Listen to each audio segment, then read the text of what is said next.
Look at that viewers all. I had a problem with my little step light Watthour meter.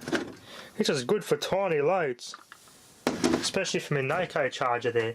I have to reposition that somewhere else outside maybe with a separate power point because the cord does get a lot of metal wear on it and damages the cord a bit just closing the door on it. Doesn't bite it hard, it just rubs on it and rubs.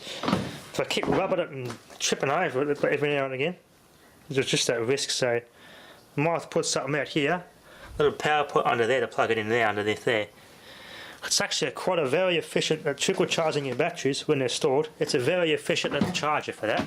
It's great for trickle charging your batteries when they're in storage. I just got to find a better way to plug it in somewhere.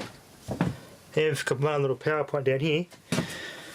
There's a little hole I can get under here. Let's stick a cord through, put a little plug outside and plug the charger in out there.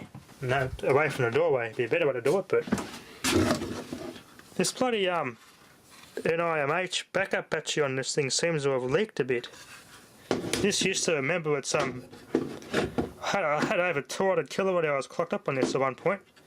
Right up until that transformer got replaced. I did the video on that time. And now since then it hasn't been remembering at all what its last usage was. I'm gonna have to replace that. I don't think it's a. I don't know. I might have to stick a super cap in there. See if that'll work. I'll measure it with a multimeter. See if it's got any voltage. I bet it's completely flat. Well, if there's a way I can phantom load this thing, probably could. Neutral in there. Active. Just goes both on there. That's weird. Active, where your load goes in here. Yeah, there it is there. This pin here is separate. Then it goes in the meter, through that shunt, and out of that shunt through this little connector here, which goes to your neutral on the inlet. I probably could phantom load this thing, you know. 240 volts between there and input, so there and there I put power in from the mains, and there to there with a rewound button, slowly turn it up. But I don't really want to destroy this thing. It's just quite a useful little meter, so if you do get one of these cheap ass plug-in meters, these things are made under many different brands. This is the best one I could get from steplight.com.au. These Watt's clever ones are probably some of the better ones out there. There are cheap Chinese clones and that Dick Smith Electronics sell them. If I get a hold of a cheap enough one, I will do that. Phantom load them and see what they can take. I know this has had 10 amps is all this will take. Any more than that, it won't register or measure anything. It just says overload. So anything over 10 amps is completely useless.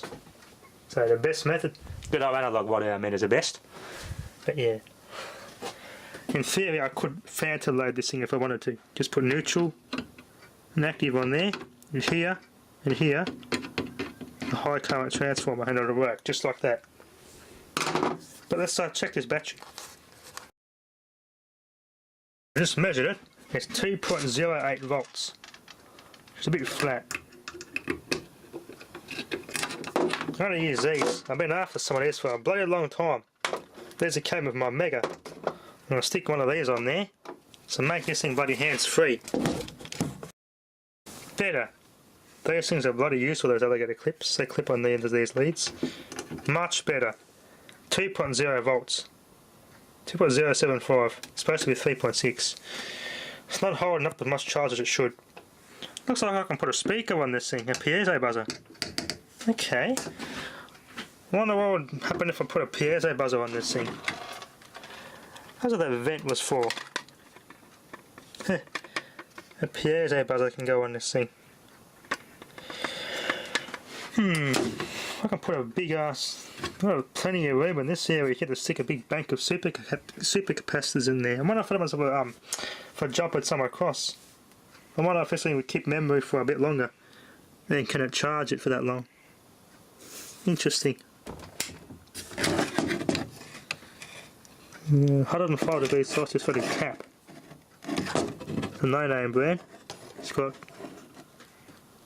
DG is a brand. But it's a high temperature anyway, so it shouldn't be too bad.